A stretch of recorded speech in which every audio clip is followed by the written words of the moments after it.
नमस्कार, SBT news में आपका स्वागत है और मैं हूं आपके साथ दिव्यांशी गौड़। पेश है 2 सितंबर शनिवार शाम 7:15 बजे राजस्थान की बड़ी खबरें। राजस्थान के सवाई माधोपुर जिले से भाजपा की परिवर्तन यात्रा शुरू हो गई है। भाजपा अध्यक्ष जेपी नड्डा समेत पार्टी नेताओं ने परिवर्तन यात्रा को हरी झंडी दिखाकर रवाना किया और इससे पहले पूर्व सीएम वसुंधरा राजे ने परिवर्तन यात्रा को संबोधित किया। उन्होंने कहा कि राजस्थान के हिस्से का एक बूंद भी पानी कम नहीं होने देंगे और उन्होंने कहा कि राजस्थान सरकार को जनता की नहीं खुद के हितों की चिंता है। राजे ने कहा कि ईआरसीपी को जमीन पर लाने के लिए उनके कार्यकाल में पूर्ववर्ती भाजपा सरकार ने 25 अगस्त 2005 को मध्य प्रदेश के साथ मिलकर नदियों के पानी का बंटवारा करते हुए समझौता किया था, लेकिन दुर्भाग्य से गहलोत सरकार आ गई और ईआरसीपी योजना ठंडे बस्ते में डाल दी गई। जब दोबारा भाजपा की सरकार आई तो हमने डीपीआर बनाकर इसका काम आगे बढ़ाया।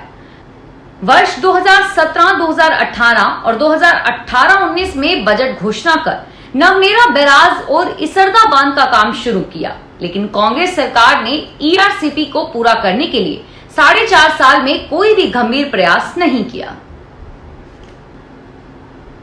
प्रधानमंत्री नरेंद्र मोदी एवं राजस्थान के मुख्यमंत्री अशोक गहलोत ने शनिवार को इसरो के वैज्ञानिकों और इंजीनियर्स को देश के पहले सौर मिशन आदित्य L1 को सफलतापूर्वक लॉन्च करने पर बधाई एवं शुभकामनाएं दी। मोदी ने एक्स पर लिखा कि चंद्रयान 3 की सफलता के बाद भारत ने अपनी अंतरिक्ष यात्रा जारी रखी है। भारत के पहले सौर मिशन आदित्य L1 के सफल प्रक्षेपण के लिए इसरो के वैज्ञानिकों और इंजीनियर्स को बधाई। सीएम गहलोत ने सोशल मीडिया पर यह शुभकामनाएं देते हुए कहा कि चंद्रमा के बाद अब सूर्य की बारी है। दुनिया देख रही है कि काबिलियत हमारी है। राजस्थान के मुख्यमंत्री अशोक गहलोत ने जनप्रतिनिधियों से कहा है कि वह अब काम मांगना बंद करें, चुनाव में कांग्रेस सरकार को जिताएं और इसके बाद उनके द्वारा मांगे गए सारे काम को पूरे कर दिए जाएंगे। गहलोत शनिवार को भीलवाड़ा सर्किट हाउस में जन सुनवाई के दौरान बोल रहे थे। उन्होंने कहा कि अब तक जनप्रतिनिधि में उनसे जो भी मांग की है उन्हें मैंने दिया है। वह मांगते मांगते थक गए और मैं देते देते नहीं थका। मैं वादा करता हूं कि कांग्रेस सरकार जीत कर आएगी तो उनके द्वारा आज यहां मांगे गए सारे कार्य पूरे होंगे, समस्याओं का समाधान किया जाएगा। उन्होंने 6 सितंबर को कांग्रेस के राष्ट्रीय अध्यक्ष मल्लिकार्जुन खड़गे की जनसभा को सफल बनाने का आह्वान करते हुए लोगों से बड़ी संख्या में वहां पहुंचने की अपील की। इस मौके पर राजस्व मंत्री रामलाल जाट, कांग्रेस जिला अध्यक्ष अक्षय त्रिपाठी, पूर्व जिला अध्यक्ष रामपाल शर्मा, कैलाश व्यास आदि भी मौजूद थे। राजस्थान में जिलों की संख्या बढ़ने वाली है। ऐसी संभावना है कि राजस्थान में अब जिलों की संख्या 50 से बढ़कर और अधिक होगी। ऐसी संभावना सीएम अशोक गहलोत के इस कदम से दिखाई देती है। मुख्यमंत्री अशोक गहलोत ने नए जिलों के गठन को लेकर सेवानिवृत्त आईएएस अधिकारी राम लुभाया की अध्यक्षता में गठित उच्च स्तरीय समिति का कार्यकाल 6 माह और बढ़ाने के प्रस्ताव को मंजूरी दी है। इस बीच सीएम गहलोत ने शुक्रवार को और नए जिले बनाने के संकेत भी दिए। सीएम अशोक गहलोत ने शुक्रवार को दूदू और बयावर में खेल प्रतियोगिताओं के दौरान जनसभाओं में कहा कि यदि उनकी सरकार रिपीट होती है। राजस्थान की राजधानी जयपुर में 24 प्रतिष्ठित स्कूलों की मान्यता रद्द की जा सकती है। वास्तव में शिक्षा विभाग प्राइवेट स्कूलों की मान्यता को रद्द करने की योजना बना रहा है अगर वे राइट टू एजुकेशन के तहत जरूरतमंद बच्चों को एडमिशन नहीं देते हैं। शिक्षा विभाग के निदेशक कानाराम को बुधवार को जयपुर के जिला शिक्षा अधिकारी राजेंद्र कुमार हंस ने 24 प्राइवेट स्कूलों की मान्यता रद्द करने का प्रस्ताव भेजा है। जयपुर के 24 बड़ी निजी स्कूलों की मान्यता इस पर अंतिम स्वीकृति मिलने पर रद्द हो सकती है। जयपुर के जिला शिक्षा अधिकारी राजेंद्र कुमार हंस ने कहा कि सरकारी नियमों के तहत प्राइवेट स्कूल आरटीई में प्रवेश नहीं दे रहे हैं। आरटीई के तहत स्कूलों में 25 सीटों पर जरूरतमंद बच्चों को पढ़ाया जाना चाहिए और जयपुर में 24 निजी स्कूलों ने इन नियमों का उल्लंघन किया था। राजस्थान की राजधानी जयपुर में विजन दस्तावेज 2030 तैयार करने के लिए 4 सितंबर को जिला सैनिक कल्याण कार्यालय में बैठक होगी। सैनिक कल्याण विभाग के निदेशक ब्रिगेडियर वीरेंद्र सिंह राठौड़ की अध्यक्षता में होने वाली इस बैठक में आमंत्रित पूर्व सैनिक विकसित राजस्थान के विजन दस्तावेज 2030 के लिए अपने सुझाव देंगे। जल जीवन मिशन में हुए करोड़ों के फर्जीवाड़े को लेकर प्रवर्तन निदेशालय की टीमें शुक्रवार से जयपुर में डेरा जमाए हुए हैं और वहीं अलग अलग राज्यों से ईडी की 60 टीमें देर रात जयपुर पहुंची है। दरअसल ईडी के अधिकारियों को सर्च के दौरान 2.5 करोड़ रुपए कैश और सोने की ईंट मिली है। ईडी को प्रॉपर्टी कारोबारी संजय भड़ाया और कल्याण सिंह कव्या के घर से कई दस्तावेज मिले हैं, जो एक सीनियर आईएएस अधिकारी की ओर इशारा कर रहे हैं। दिल्ली से परमिशन मिलने के बाद ईडी की टीमें एक अधिकारी के घर और ऑफिस में जांच करने वाली हैं। जयपुर में सवाई मानसिंह मेडिकल कॉलेज में डॉक्टर्स ने शनिवार को सामूहिक अवकाश लेकर कार्य बहिष्कार किया और साथ ही प्रदेश के अन्य सरकारी मेडिकल कॉलेजों के फैकल्टी मेंबर्स ने सामूहिक अवकाश लेकर विरोध जताया है। टीचर्स एसोसिएशंस की जॉइंट एक्शन कमेटी की ओर से यह निर्णय लिया गया है। सवाई मानसिंह मेडिकल कॉलेज और आरयूएसएस समेत उससे अटैच दूसरे हॉस्पिटल्स में मेडिकल सर्विस प्रभावित रही। सामूहिक अवकाश को देखते हुए सवाई मानसिंह हॉस्पिटल में ओपीडी में वैकल्पिक व्यवस्था करनी पड़ी।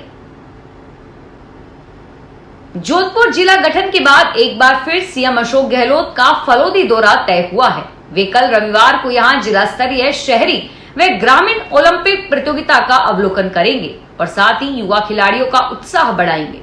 गौरतलब है कि जिला गठन के बाद सीएम अशोक गहलोत के 2 बार कार्यक्रम बने हैं, लेकिन दोनों बार ही कार्यक्रम निरस्त हो चुके हैं। अब सीएम गहलोत का रविवार को फलोदी प्रवास का कार्यक्रम बना है। वे रविवार को फलोदी में आयोजित जिला स्तरीय राजीव गांधी ग्रामीण एवं शहरी ओलंपिक का निरीक्षण करेंगे। सीएम गहलोत सुबह 10 बजे जयपुर से प्रस्थान कर 11:30 बजे हेलीकॉप्टर से फलोदी पहुंचेंगे। यहां वे मेजर शैतान सिंह स्टेडियम में आयोजित जिला स्तरीय ओलंपिक का अवलोकन करने के बाद दोपहर 1:30 बजे फलोदी से जोधपुर के लिए हेलीकॉप्टर से प्रस्थान करेंगे। दोपहर करीब 2 बजे मुख्यमंत्री जोधपुर पहुंचेंगे। नागौर में जीरे के बाद अब मूंग के भाव भी बढ़ गए हैं। इस वर्ष मूंग की फसल 50 से भी अधिक खराब हो गई है। पूरा अगस्त माह बारिश नहीं होने के कारण सूखा गया, जिसके कारण मूंग की फसल जल गई और जितनी पैदावार होनी चाहिए थी उतनी पैदावार नहीं हो पाई, जिसके कारण मूंग के अभी से भाव बढ़ने लगे हैं। मूंग के भाव बढ़ने के कारण अब घर की दाल और रेस्टोरेंट्स में मूंग में बनने वाले व्यंजन अब महंगे होंगे। मूंग के भाव बढ़ने का सबसे बड़ा कारण यह है कि इस बार मूंग की फसल जल जाना, बारिश समय पर नहीं होना तथा बाजार में बढ़ती मूंगों की डिमांड, जिसके कारण मूंगों के भाव लगातार बढ़ रहे हैं। पाली में रोहट तहसीलदार को शुक्रवार देर रात को निलंबित करने का आदेश जारी किया गया। उन पर महिला पटवारी ने दोस्ती करने के लिए मोबाइल पर मैसेज करने का आरोप लगाया। पटवारी ने इसको लेकर रोहट एसडीएम और फिर जिला कलेक्टर नमित मेहता से भी इसको लेकर शिकायत की थी। बता दें कि रोहट तहसीलदार के पद पर हाल ही में बाबू सिंह राजपुरोहित ने ज्वाइन किया था। रोहट तहसीलदार की एक महिला पटवारी ने जिला कलेक्टर से गुरुवार को तहसीलदार की शिकायत की थी। राजस्थान में गर्मी और उमस फिर परेशान करने लगी है। मानसून के कमजोर पड़ने से प्रदेश में दिन का पारा 40 डिग्री सेल्सियस तक पहुंच गया है। करीब 10 शहरों में अधिकतम तापमान सामान्य से 3 से 4 डिग्री सेल्सियस ऊपर चल रहा है। दिन में तेज धूप रहती है और मौसम विशेषज्ञों के मुताबिक राजस्थान में अगले 1 सप्ताह तक बारिश होने की कोई संभावना नहीं दिख रही। पिछले 24 घंटे की रिपोर्ट देखें तो जयपुर, टोंक, बूंदी, राजसमंद एरिया में हल्के बादल छाए रहे, लेकिन बारिश नहीं हुई। जयपुर में दिन में तेज धूप रही, लेकिन शाम को हल्के बादल छा गए। पश्चिमी राजस्थान के बीकानेर, गंगानगर, जैसलमेर, बाड़मेर, जोधपुर में दिन भर तेज धूप रही। हालांकि यहां वेस्टर्न विंड के कारण उमस से थोड़ी राहत मिली।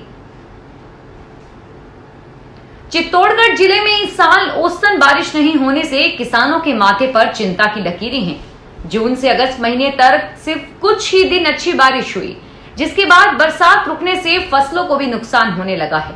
कृषि अधिकारियों ने प्रारंभिक रूप से 20 से 25% नुकसान होने का अनुमान लगाया है, जिसकी रिपोर्ट जयपुर कृषि विभाग को सौंपी गई है और इसके बाद गिरदावरी करके मुआवजे की भी कार्रवाई शुरू की जाएगी।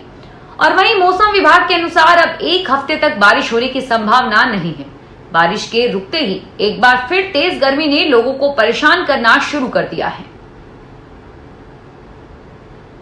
चूरू के राजलदेसर कस्बे में बिजली समस्याओं को लेकर धरना दे रहे किसानों ने शुक्रवार रात समझाइश करने पहुंचे बिजली विभाग के एक्सियन भूपेंद्र सिंह को बंदी बना लिया।